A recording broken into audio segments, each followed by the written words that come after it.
I saw a headline in Forbes on Monday that's very appropriate for the times. Quote, Supreme Court will decide whether police can enter a home to seize guns without a warrant.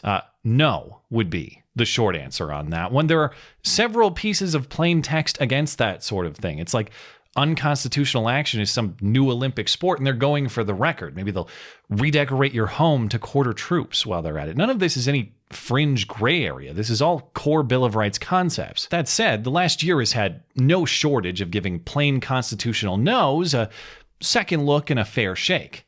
Can the government shut down your church and every piece of the First Amendment along with it? Sure. Why not?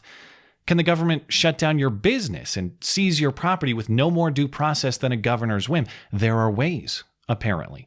Can the police actually wipe their asses with the Constitution to mock you as you rot behind bars? Hasn't literally happened to my knowledge, but we are getting closer. And this particular case sounds like another step closer, but it is a little more complex than that. The Forbes headline makes it sound like police just kicked down a door for the sole purpose of taking guns without a warrant. That's not exactly what happened. But before we get to what did, there's some Fourth Amendment search and seizure precedent that's necessary to understand. There are several established Fourth Amendment exceptions for when police can conduct search and seizure without a warrant.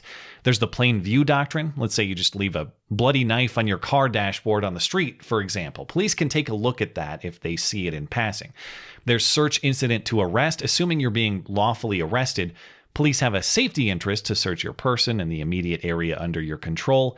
There's an exigent circumstances exception. If police arrive upon a situation where people are in imminent danger or a suspect may imminently escape or there's some other type of developing emergency, police can legally enter structures without a search warrant. And there are some others as well. But relevant to this case is what's called the community caretaker exception. The idea here is that police routinely perform all sorts of public service or safety jobs that have nothing to do with criminal intervention. Think helping an old lady cross the street, or doing a welfare check, or tending to an injured person, that sort of thing. And in the process of doing these jobs, it's possible that police may need to search or seize property to keep a scene safe. This community caretaker standard originates from the 1973 case of Katie v. Dombrowski. In that case, a Chicago police officer went on an off-duty drunk driving tour of rural Wisconsin and crashed his car. Wisconsin police had his car towed to a garage where it was left unguarded outside, and the drunken cop fell into a coma. And since Wisconsin police believed the drunken cop had his service revolver in his car, they searched the car without a warrant as a precautionary measure to ensure the gun didn't fall into the wrong hands. And the case got a lot crazier than that because it turns out that the drunken cop helped his brother kill a guy, and so Wisconsin police found all sorts of bloody evidence in his trunk instead. But for our purposes, the warrantless search for that revolver is what's relevant. In deciding whether that car search was constitutional, the Supreme Court ruled that the police had this community caretaker function to clear that wrecked car from the highway. Since the guy who crashed it was incapacitated by alcohol in a subsequent coma, the police had custody of this car. So the police had a duty to make sure the car wasn't a public hazard, and thus the search, the warrantless, was constitutional, according to the court. And I have my issues with that standard. I get there are certain situations where getting a warrant just isn't practical, rapidly developing emergencies, obviously. And I understand police have to ensure public safety, but this case, in my mind, lacked that urgency. Police have to clear the highway wreck, sure, and maybe they need to search that car on scene for any hazards. But that's not what they did in this case. Instead, the police searched the car the next day, miles away from the crash. It wasn't in the highway. It was at a garage, and the car obviously wasn't going anywhere. A warrant could have been obtained easily. It wasn't. That seems to me like willful neglect of the process instead of urgent need to forego it, but my gripes aside, that is the standard that the court established. Which brings us to the current case behind that attention-grabbing headline, Coniglia v. Strom. The Supreme Court has just announced it will hear arguments in this case next month to decide if the standard established with that drunk driver's car in the Katie case can apply to your home as well. The facts of this case took place in 2015 in Rhode Island. Edward Coniglia and his wife Kim had a heated argument, and Edward displayed a gun and told his wife something to the effect of "just shoot me now." Kim feared for her life and Edward's, and so she left their home and stayed in a hotel for the night. And the next morning, she had a police officer accompany her back to the home. That visit was not hostile, but the police officer convinced Edward to go to a hospital for a psychiatric evaluation, and Edward agreed to do it.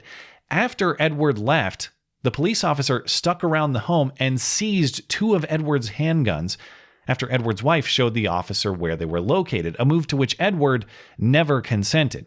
Edward battled for a few months to get his guns back. He eventually did, and he filed suit in federal court alleging violation of his Second and Fourth Amendment rights. Edward lost in lower courts, with both the circuit and appellate courts saying the firearm seizure was constitutional because the officer was acting as a quote-unquote community caretaker, just like in Katie, the prior drunk driving case. In other words, the lower courts said that Katie's community caretaker exception is not limited just to vehicles or things in plain public view. It applies to the privacy of your own home as well. And that's exactly the question the Supreme Court will now consider. Does the community caretaking exception to the Fourth Amendment's warrant requirement extend to the home? There are some subtler differences between the cases. In the current case, police didn't just neglect procedural norms. They may have actually lied or deceived as well. It is alleged that police told Edward's wife, Kim, that they had Edward's consent to take the guns. They did not, though police dispute saying that. And there's also the police custody of the property in the prior case. Remember, the drunk driver in that case was totally incapacitated, so police had to take care of the property. No such need in this case for the house. The police weren't taking care of a scene that was a public hazard after Edward had already left, and there was a caretaker for the property anyway. Edward's wife, Kim, was still home. But no distinction is more important in these cases than the nature of the property itself. The car versus the home. Are those the same thing as far as the Fourth Amendment is concerned, or is the home something different, something deserving of extra protection? They're not the same. The home is presumed to have much more Fourth Amendment protection, as established by a long history of case law. How established? Well, let's put it this way. So established that the ACLU is still defending it. Sure, boys racing girls at high school track meets is exactly what the Reconstruction Amendments were all about. And sure, due process doesn't count on college campuses. The founders wanted kangaroo courts, but at least the ACLU is drawing the line somewhere. And that line is the Constitution's presumed protection for the home. And so the ACLU has filed a brief with the Supreme Court in this case, arguing against minimizing Fourth Amendment protections for the home. Quoting the history of case law, searches and seizures inside a home without a warrant are presumptively unreasonable. The home is too precious to entrust to the discretion of police, and any exceptions need to be narrowly and carefully drawn. And the thing is, it's not as though the case that set this community caretaker standard disagreed. That case was actually very careful in saying that in general, this standard only applies to vehicles or other pieces of public life outside of private homes or structures. The Katie case recognized that there is a constitutional difference between houses and cars, that lawful warrantless searches of cars may not be considered lawful if conducted on a home or a store. The court's previous recognition of the distinctions between homes and cars is at the heart of this case, a fundamental piece of its reasoning. And why? Because cars are mobile, making warrants more difficult to serve. Cars move around in public, meaning the plain view doctrine is more frequently applicable. And as mentioned, police generally don't take custody of homes in the same way they do cars. If you crash your car, police have to move it. Unless a crazy Wizard of Oz tornado hits, your house isn't going to have to be moved out of the way of traffic, which makes it pretty egregious for the lower courts just to ignore these distinctions and extend this community caretaker exception into the home. The Supreme Court was pretty clear in setting this precedent. We're talking about a car thing. It wouldn't apply to the home. But the lower courts just disregarded that language and said, hey, go wild. As long as you're doing community service, have as many warrantless home raids as you want. And that's a problem, because there is no limiting principle under this new extended standard. The lower courts said they went beyond past Supreme Court precedent because the police need, quote, elbow room, as though there aren't already established exceptions for police where urgent needs arise. As Coniglia's legal team emphasizes, this isn't elbow room. This is blowing open a hole wide enough to drive a truck through. If the only standard to disregard the Fourth Amendment entirely is whether the police think they're doing community service or not, then the Fourth Amendment means nothing, because that standard includes everything. Every siren blared, every wrist cuffed, every door kicked is done by a policeman who believes he is serving the community interest. When was the last time you heard a cop cite community destruction as his reason for any particular action? So the question is not, what is community interest? That's secondary.